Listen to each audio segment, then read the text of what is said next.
La mort est à côté. Épisode 48. L'hommage. Ils récoltèrent quelques cendres de l'hélicoptère, afin de célébrer et d'honorer la mémoire de Samia, en les dispersant dans l'océan Pacifique. Chacun fit une éloge de Samia en présence de son jeune fils qui n'arrêtait pas de pleurer. Outre, il croyait que c'était de sa faute. Il ne peut dire un seul mot, hormis maman, maman. Tous dirent d'elle qu'elle avait un sacré tempérament et un courage hors pair. Ils chantèrent sa chanson préférée, The Never Ending Story, et lancèrent des fleurs et des bougies allumées flottèrent sur les vagues. C'était magnifique. Tout le monde repartit la mine triste. Le cœur de Mathias s'obscurcit. Il en voulait à la confrérie de l'avoir laissé faire. La maman ressentit sa colère et le prit par les mains et lui dit qu'à part elle, personne ne savait qu'elle allait se donner la mort. Elle rajouta qu'il ne devait pas s'en vouloir et que c'était pour lui. Toujours, tu aurais été la proie des prêts de l'Apocalypse. Elle savait que jamais tu ne te pardonnerais si tu tombais dans leur filet. Une âme noire dans un jeune garçon si beau. Oublie et forge-toi. Ton cœur doit rester pur. C'est sa volonté, celle d'une mère. La mort est à côté. Épisode 50. Voyage à Moscou. Billy s'efforça de traduire les hiéroglyphes. Il distingua un grand château sous la neige. Il se demande quel château cela pouvait être. C'est alors qu'il eut un flash. Il reconnut le musée Kremlin. La confrérie s'y rendit.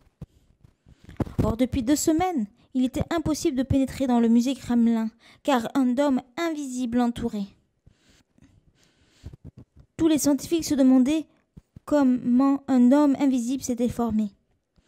Les prêtres de l'Apocalypse sont des disciples de la Kabbale, qui ont mal tourné. Lors de leur entraînement avec leur maître, ils obtinrent le pouvoir de transformer les choses en une autre forme.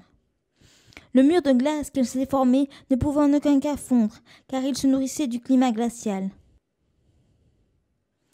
Mitch demanda à Billy si l'androïde était opérationnel. Il lui répondit plus qu'il ne le pensait. Il tourna le bracelet 3 fois et l'androïde, fait entièrement d'énergie électrique, prit forme humaine. Des éclairs l'illuminaient et le traversaient. Esteban était programmé pour obéir à la première personne qu'il verrait, et la première personne qu'il vit fut Enora, car celle-ci s'était cachée en dessous de la table. Celui-ci avait senti sa présence, et il sut qu'elle se cachait sous la table, et il décida de lui faire peur. Ce dernier ne savait pas qu'il serait obligé de lui obéir.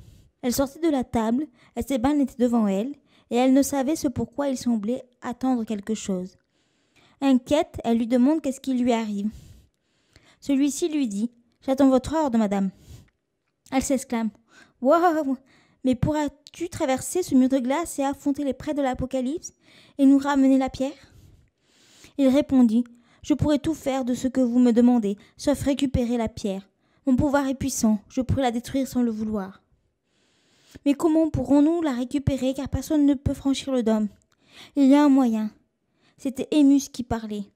« Il vous faut retrouver la descendance directe de celle des chevaliers des Templiers et de leurs subalternes. Ce garçon et cette fille sont liés au monde surnaturel. Ils sont les gardiens des portes. Seuls des enfants issus du plus grand ordre de prêtres guerriers peuvent avoir accès aux autres dimensions. Seul un guerrier, par son cri le plus puissant, peut ouvrir la porte des dragons. Il fallait coûte que coûte trouver ces 2 héritiers. Comme la Providence faisait bien les choses, les gardiens se trouvaient en même temps dans l'avion dont la destination était Moscou. Ils avaient des places pour l'Eurovision qui avait lieu à Moscou.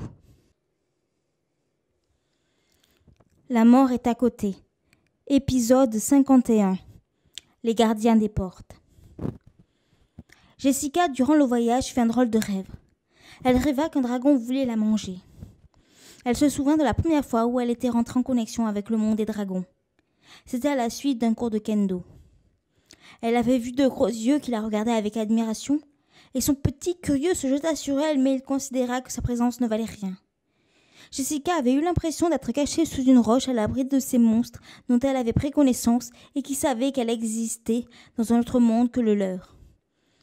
Le lendemain matin, un signe distinctif apparut au niveau de son nombril. Elle n'avait pas besoin de traduire le syllabaire. Elle savait ce qu'il signifiait en japonais. Dragon. La force de son Zanchi, autrement dit la force du dragon, était avec elle. La puissance de son Kia l'avait fait rentrer en communication avec le monde des dragons.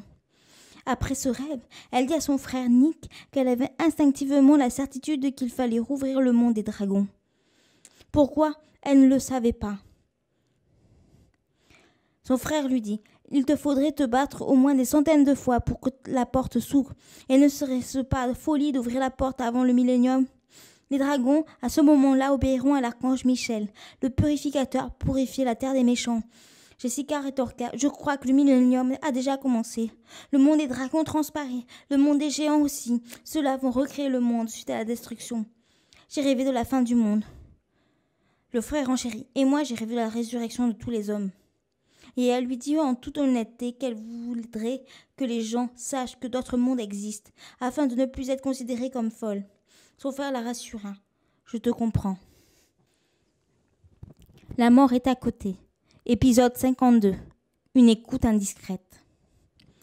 À l'approche de Moscou, au-dessus du Kremlin, on pouvait apercevoir le dôme de glace. En voyant l'épaisseur et la grandeur du dôme, Obama s'exclama « On n'y arrivera jamais !» Jessica, qui était assise derrière, entendit sa remarque et comprit à ce moment-là pourquoi il fallait ouvrir la porte donnant sur le monde des dragons. À la sortie de l'avion, elle rattrapa le président américain et lui dit « Monsieur le Président, il y a un moyen de détruire le dôme, mais ce moyen est à double tranchant. » Obama répliqua « Quel est-il » Elle répondit « Il faut ouvrir la porte du monde des dragons. » Obama, choqué par cette réponse, se mit à rire et répondit « Vous êtes une sacrée farceuse. » Jessica se retient de pleurer. Le président Obama s'excuse. Il renchérit. « Comment comptez-vous faire pour ouvrir cette porte ?» Elle affirma qu'il fallait que son Kiai soit très fort. Seule la force de son Zanchi pourra ouvrir l'autre dimension. Jessica était angoissée car elle avait rêvé qu'elle allait se faire manger, mais elle devait ouvrir la porte au risque que le monde des humains soit détruit. Elle lui expliqua pour finir qu'il fallait qu'elle lutte contre des adversaires longtemps de sorte qu'elle voie le monde à 360 degrés.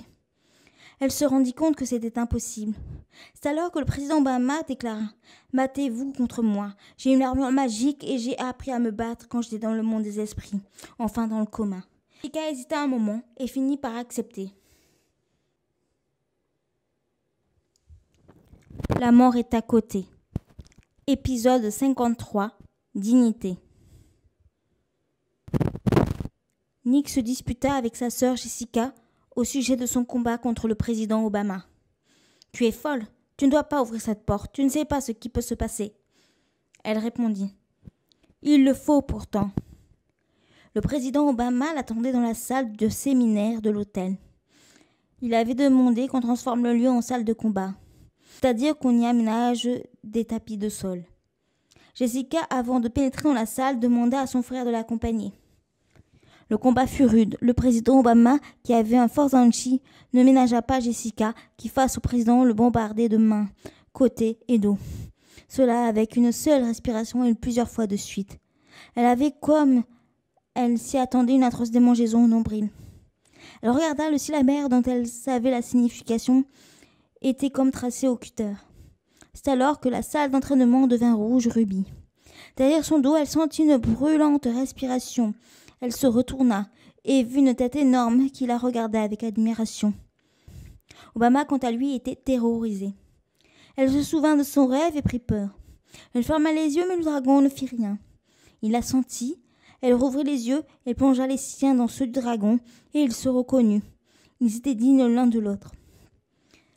Soudain, le ventre du dragon gargouilla, et il regarda ce qu'il pouvait se mettre sous la dent. Il regarda le président Obama et se jeta sur lui et lui arracha son armure qu'il dévora. Il garda un petit morceau de l'armure et le donna à Jessica, et lui dit par télépathie que seul Yoni, le prince des lutins, pouvait la recréer. Fait, quoique invisibles comme les fées, les lutins sont les êtres fantastiques qui peuvent voyager en toute liberté de monde en monde, puisqu'ils étaient les créateurs de chaque monde et créature, car ils avaient la parole sacrée, et le monde fut. Jessica, qui ne perdait pas le nord, supplia le dragon de l'aider de détruire le dôme, mais avant il lui demanda son nom. Il répondit qu'il était Rodrem, le roi des dragons, et qu'il lui devait obéissance. La mort est à côté. Épisode 54. la destruction du dôme. Devant une foule de gens ébahis et effrayés, le dragon crachait du feu en direction du dôme, afin de le faire fondre. Il était parvenu à faire un trou béant. Obama expliquait à Doyle qu'il ne pouvait venir car son armure a été détruite. Il valait mieux qu'il soit en sécurité. Il rajouta qu'il devait trouver et protéger le président russe Vladimir Poutine. Ce dernier était prisonnier des prêtres de l'Apocalypse, qui cherchait la 3e pierre en vain. Il ne savait pas que la 3e pierre avait été divisée en plusieurs morceaux. Les prêtres de l'Apocalypse avaient inspecté les lieux au peigne fin. Ils étaient désabusés. Ils crurent que leur confrère du dragon y avait mis la main dessus avant eux. C'est alors qu'Esteban, l'androïde, arriva et attaqua les prêtres. Ils furent en un éclair anéantis. Il en laissa un vivant afin de le faire parler. « Où est la pierre ?» Le prêtre. « Je n'en sais rien. Nous avons cherché partout, nous n'avons rien trouvé. »« Nous te gardons. Tu peux peut-être encore nous être utile. » La confrérie eux aussi chercha la pierre et ne la trouva pas. Obama fut bien embêté. Il appela sa mère qui décrocha immédiatement pendant que Jessica implora le Dieu Tout-Puissant de séparer les deux mondes, ce qui fut fait. La maman réconforta son fils en lui expliquant que Billy était en train de traduire les derniers hiéroglyphes de la grotte. Elle lui passa. « Alors je comprends qu'une femme a divisé la pierre en plusieurs morceaux, puis je vois une étoffe protégée dans un coffre. C'est tout ce que je peux te dire. » Obama a une idée prodigieuse. Il sut qu'il cherchait une tenture. Le souci était que tout était fait d'or et de pierres précieuses. C'était comme chercher une aiguille dans une boîte de foin. Barack était désespéré. Soudain, il eut un grand vacarme qui venait de la salle de réception.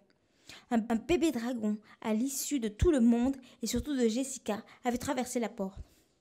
Ce dernier était en train de manger l'argenterie, les pierres précieuses des tentures, et puis tout d'un coup, il s'assit et baissa la tête devant une tenture. Chacun pensa qu'il se prosternait. En regardant la tenture, ils remarquèrent que les pierres précieuses ne ressemblaient à rien de celles qu'ils connaissaient. Elles étaient à la fois noires, marron et vertes, bref, les couleurs de la nature. C'était la tenture qu'ils cherchaient. Épisode 55. Le sacrifice ou la tenture de sang. Billy appela le président afin de lui dévoiler les derniers hiéroglyphes. Il lui dit que la tenture, pour qu'elle redevienne pierre, demandait un sacrifice humain. La tenture devait être entièrement imbibée d'un même sang. Sean se décidait à se sacrifier pour que le monde entier puisse être sauvé. Il demanda à tout le monde de se retirer de la salle de réception, excepté Enora. Il lui ordonna de fermer les yeux après avoir étalé la tenture sur le sol. Il s'allonge sur la tenture et avec un morceau de verre s'entaille les veines. Il ordonna à Enora de lui chanter une chanson afin de l'accompagner dans la mort et afin de lui empêcher de revoir toute sa vie, surtout les moments les plus honteux de sa vie. Il voulait mourir aimé. La tenture s'imprégnait de son sang. Sean pleurait de peur. Il ne s'était pas pardonné d'avoir tué un homme innocent lors d'un braquage avant d'avoir rencontré sa femme il y a une quinzaine d'années. Enora le berça comme on berce un enfant. Sean exprima sa plus grande peur. « Je ne veux pas finir en enfer. J'ai si peur. Dieu tiendra compte de ton sacrifice. Je vois ma femme. Elle est si belle. Dieu a entendu ta prière. Tu peux partir tranquille. Oh mon amour, mon doux, mon tendre, mon merveilleux amour, de l'aube claire jusqu'à la fin du jour, je t'aime encore, je t'aime. » Il partit heureux et la tenture se transforma en la pierre. Le corps de Sean resta sur le sol glacé. On dit qu'il était impossible de déplacer son corps et qu'il était indestructible. Outre sa chair ne pourrissait pas. On lui construit un dôme de verre. L'Église orthodoxe demanda au pape de canoniser le défunt. Le pape accorda la demande et de plus le béatifia.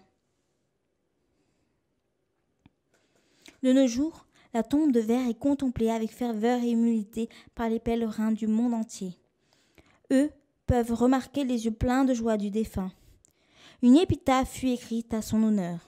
L'homme qui se sacrifia et qui emporte avec lui le chant salvateur d'une femme. celle qui l'accompagna dans la mort et lui ouvrit la porte de la joie et de la sérénité.